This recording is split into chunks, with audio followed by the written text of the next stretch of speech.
Hi guys, meron tayong new lesson dun sa keyword intent kasi may mga messages and comments dun sa specific lesson na yon. Nagtatanong, paano mo ba malalaman ano yung intent ng keyword? So, para mapadali yung buhay mo, especially pag newbie, no?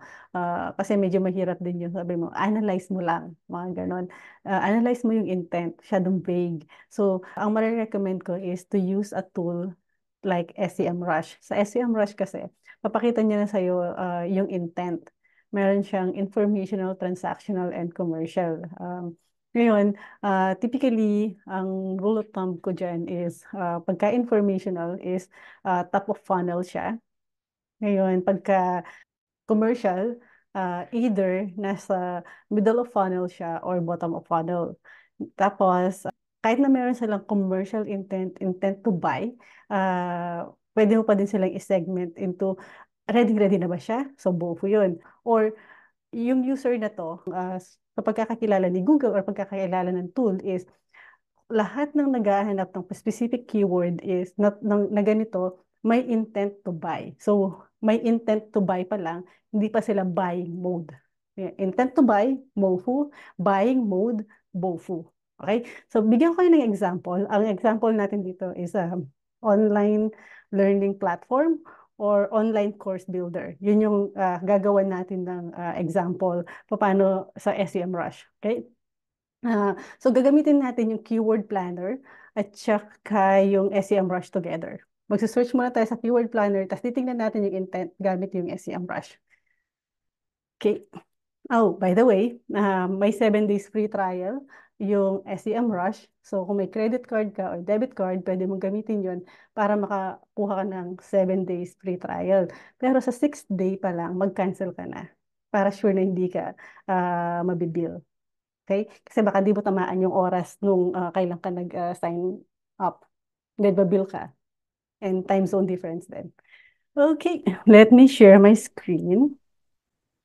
Okay, so nasa keyword planner na ako. So naglagay na ako ng mga few keywords kasi kunwari gagawa tayo ng campaign for an online course builder platform. So ito yung mga keywords na magi-start ako. Paano ko nalaman itong mga keywords na to? Most likely from my research, from the website mula dun sa website at saka mula dun sa client. Okay, so kung ito yung alam kong mga keywords that describes the product, so ilalagay ko lang sila dito sa keyword planner. Then, click ko lang get results para makuha ko yung mga, uh, ayan, taas na ano. So, US pala yung ginagamit ko kasi popular ang mga course builder sa US. Okay. Um, so, walang intent. So, kunin natin itong mga to. Tingnan natin ano yung intent. So, dito, ito yung SEMrush. So, pag nag-sign up kayo, punta lang kayo dun sa keyword overview. Tapos, um, enter domain, URL, or keywords. Kasi pwedeng i-read ni SEMrush yung domain. Like, for example, kunwari ito yung ano natin, si Kajabi. Kunwari, yan yung ipopromote natin. Okay? So, pwede kong i-enter yung domain na to sa SEMrush.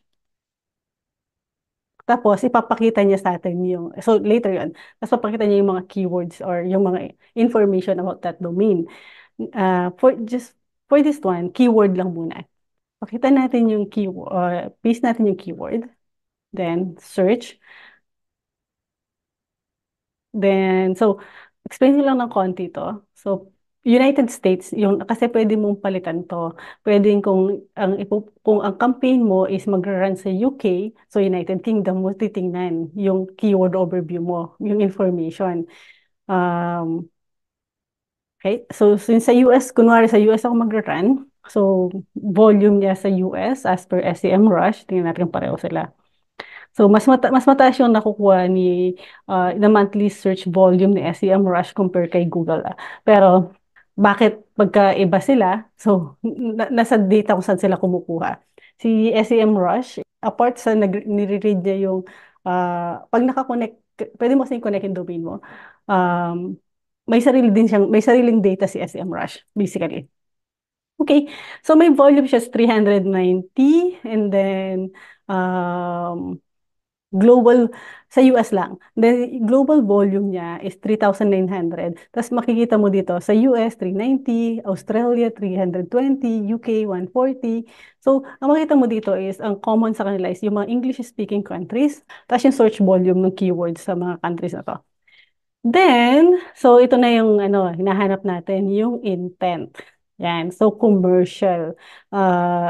Ayan, ito yung description ni SEMrush. The user wants to investigate brands or services. So, um, pero yung mga user na nag-investigate ay may commercial intent. Ibig sabihin, may chance to buy, may intention to buy. So, most likely, kung ako yung gagawa ng campaign na to, itong online course builder, ilalagay ko siya sa MoFu. Kasi may intention to buy, pero not yet buying. Okay? So, sa MoFu ko to ilalagay. Ngayon, kuha tayo ng ibang keyword, like LMS software. So, yung mga naghahanap din ng LMS software ay may intention to buy. Most likely, ilalagay ko din to sa MoFu ko kasi masyado pang hindi pa siya ready to buy. Nagre-research pa din siya. Hanap tayo ng ito. So most likely, informational. Tingnan natin. Yan, tama.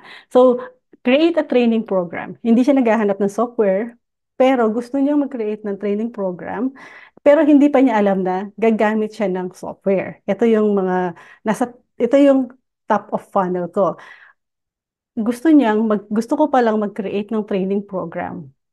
Yung hinahanap ko pa lang is how do I create a training program? So most likely kung meron akong blog dun sa website, no, si client ko may blog dun sa website niya on how to create a training program. That's a way na ma-educate mo na yung intended audience mo para magkaroon na siya ng interaction dun sa ah, brand mo or sa product. And then, pag nag-search na siya nun, so okay na siya sa how to create, nakakuha na siya ng information sa iyo, sa ibang website. Once ready na siya, and naghahanap na siya ng keyword like course selling platform, kasi course selling platform, walang volume.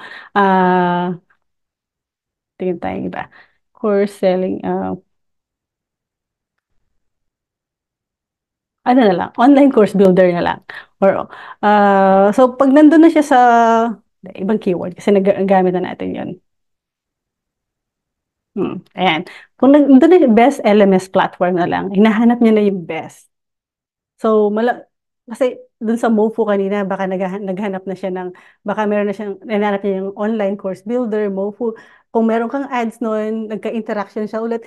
Sa informational part, dun sa top of funnel, ikaw yung isa ka sa mga nagbigay ng information dun sa user on how to create a course or how to build a course. Tapos, nung nasa middle of funnel siya, natapos na siya mag-create ng course, ngayon, marunong na ako mag-create ng course, uh, naghahanap na siya ng online course builder na para dun sa course niya. So, MoFu yun. Kunwari, nagka-interaction din siya kasi nakita niya yung ads mo. So, konti-konti, nakakapag-build ka na ng trust dito sa kanya. May dalawang interaction na siya sa business mo. Tapos, binibid mo din tong best LMS platforms. Nung ninarrow down niya na ng user yung kanyang search, kung alin lang yung best, binibid mo to. Tapos lumitaw yung ads mo dun sa best LMS platform na keyword. So, most probably third interaction. Yung chance niya, so most likely, ilalagay ko to sa BOFU. Kasi, nandun na siya sa best eh. Andun na siya malapit na siya dun sa buy. So, doon sa buying stage. Ganun ko siya i-categorize. I hope na-explain ko siya mula doon sa giving the user information para ma-achieve niya yung gusto niya hanggang doon sa research stage niya para ma-solve yung problem niya hanggang doon sa nagna-narrow down na siya ng solution para sa problem niya. Ayun. Let me know if you have questions. Uh, Hopefully wala masyadong questions sa SEMrush kasi SEMrush is a different platform and focus lang tayo sa Google Ads. Pero if alam ko naman yung sagot, sasagutin ko din.